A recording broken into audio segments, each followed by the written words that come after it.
Dados de maio reportado por Gol e Azul, IPCA de passagens para baixa. E a pergunta que fica no mercado é: será que as passagens aéreas irão baixar de preço? Se você quiser saber a resposta dessa pergunta, fique até o final desse vídeo. Roda a vinheta, meu amigo.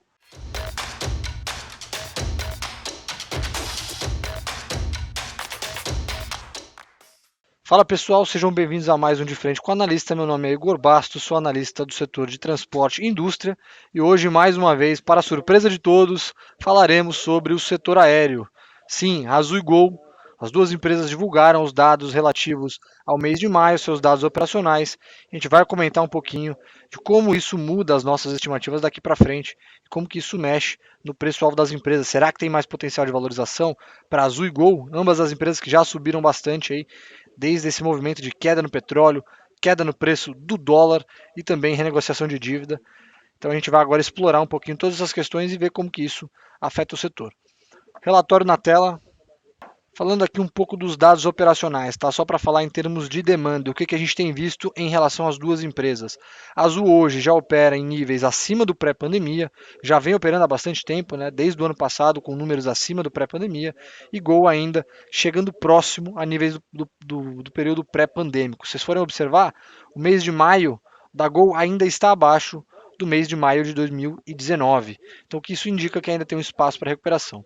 As duas empresas tiveram volumes incrementais por conta da volta do tráfego internacional, acho que isso é importante ressaltar aqui, mas Gol ainda a gente sabe que era muito refém, né, do tráfego corporativo, do voo, daquele compra de passagem imediata da pessoa que precisa viajar a trabalho, isso naturalmente faz com que ela ainda tenha um espaço ainda a recuperar frente ao período pré-pandêmico. A gente sabe que essa disrupção que veio por conta dos encontros virtuais, reuniões remotas, acabou impactando de certa forma a empresa. Tá?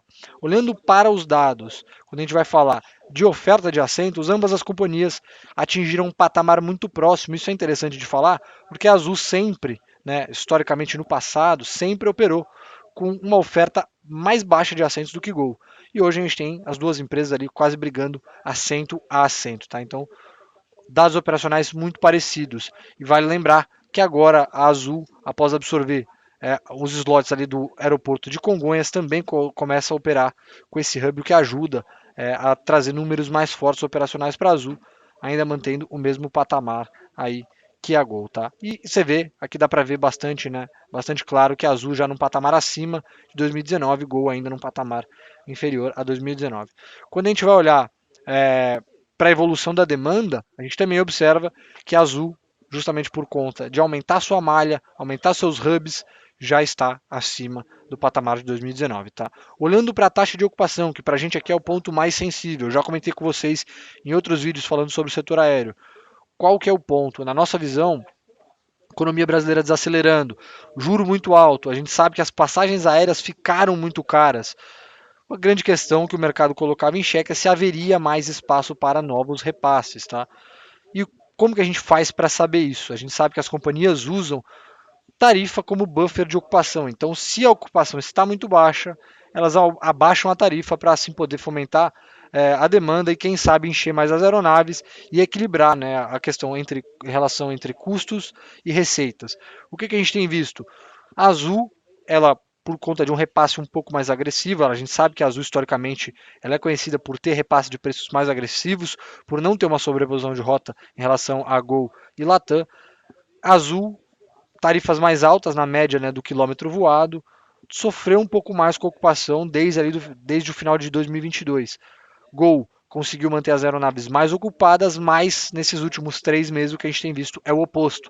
A Azul já num nível que a gente julga que seria o estável, sem quedas significativas de tarifa, apresentando inclusive aumento na ocupação contra anos anteriores e Gol o contrário, né, um movimento de queda na tarifa, o que pode indicar uma maior dificuldade de repasse de preço. Vale a pena lembrar que esse é o período sazonalmente mais fraco para o setor aéreo, né? O período que a gente chama fora de temporada. Então, naturalmente e historicamente, a gente já observa queda nas tarifas nesse período, porém, agora a gente está ainda num patamar de preços muito acima do que a gente vem observando historicamente. Tá? Um outro gráfico que eu separei aqui para vocês que eu acho interessante antes da gente se debruçar sobre o relatório, falando sobre preço de petróleo, tá? E muitas pessoas perguntam para mim, poxa, Igor, o que acontece agora que o preço do petróleo caiu e a gente sabe que uma das componentes grandes do custo das companhias aéreas é justamente o consumo de combustível, né? Os gastos com combustíveis. O que acontece agora? Bom, é importante passar para vocês a visão de que existe uma defasagem entre o repasse de preço da Petrobras, né, quem fornece o combustível de aviação, querosene de aviação para as companhias aéreas, para ele chegar na bomba e de fato impactar a linha de custos. Essa defasagem é de mais ou menos 45 dias. E além disso, a gente também tem uma defasagem de repasse da Petro frente ao preço do petróleo cotado no mercado internacional, tá? Então tudo isso gera uma lentidão na queda do preço das passagens aéreas. Outro fator importantíssimo para o setor é esse aqui: como se comportou o câmbio ao longo do último mês. Tá? A gente observa um câmbio estável, mas uma faixa de preço muito abaixo do que a gente tinha precificado para 2023. Então, no final do dia, isso significa também menos custos, menos variação na linha de passivos das companhias aéreas, o que muito provavelmente deve se refletir em margens operacionais também fortes ainda. Tá? Falando dos dados, né, a gente passou ali pelos dados, mas acho que é importante a gente passar sobre os dados da economia como um todo. O IPCA, dado divulgado aí para trazer uma aproximação para a gente de como o preço das passagens está evoluindo. Vocês podem ver que o dado do IPCA aqui, a gente está fazendo uma comparação de base 100, tá? Ele anda muito em linha com esse yield, né, que é o que a gente chama de tarifa por quilômetro voado das companhias aéreas. E ele, de fato, nos últimos 3 meses apresentou uma queda significativa, tá? Se a gente for olhar do que a gente tinha lá no final do ano, lá em outubro, novembro, o dado de IPCA de passagem vem demonstrando queda. A gente não observou as companhias aéreas repassando essas quedas no primeiro trimestre integralmente, por conta da sazonalidade forte, mas muito possivelmente a gente deve observar agora no segundo trimestre de 2023. Tá? Acho que é importante frisar, a gente até escreveu um relatório, já falamos sobre isso, esse mês, né, agora de maio, ele também considera a isenção de PIS e COFINS que foi aprovada, né, que antes era uma medida provisória que isentava as companhias aéreas de pagar PIS e COFINS para passagens aéreas. Esse mês também computa, a gente tem que levar em consideração isso, né, que dentro do yield, dentro da tarifa por quilômetro voado, a gente tem esse adicional de tarifa que vem aí por conta da isenção de PIS e COFINS. Não fosse isso, as quedas teriam sido um pouco maiores, né, na comparação do quarto tri para o primeiro tri no caso de Azul, e esse crescimento que a gente observou em Gol também seria menor. Tá? Falando especificamente de PCA de passagem, o que a gente observa historicamente? Dentro do mês de maio, vocês conseguem ver por esse gráfico que o mês de maio ele é um mês que apresenta historicamente a maior queda para o preço da passagem. Tá? E o que isso significa? No final do dia, que é um mês de sazonalidade baixa, a demanda geralmente enfraquece e as companhias aéreas abaixam o preço da passagem para poder tentar aumentar a taxa de ocupação, tentar conseguir manter um nível operacional ótimo. O que a gente observou no último IPCA de passagem? Uma queda menor do que a queda histórica. Então, na média, geralmente nesse mês, a gente observa ali quedas próximas a 7, 10%. Se a gente colocar um desvio padrão, elas podem chegar aqui até, já chegaram em casos de 20%. Nesse dado, a gente observou uma queda novamente, mas uma queda menor do que em períodos anteriores. Tá? O que indica ainda que possivelmente o nível de tarifa por quilômetro voado ele ainda vai se manter alto. Tá? Embora a gente já espere uma queda, mas ainda num patamar elevado, e ainda a gente tem que lembrar que tem esse adicional por conta da isenção de PIS e COFINS, que agora fica até 2026. Tá? Então acho que é importante ressaltar isso.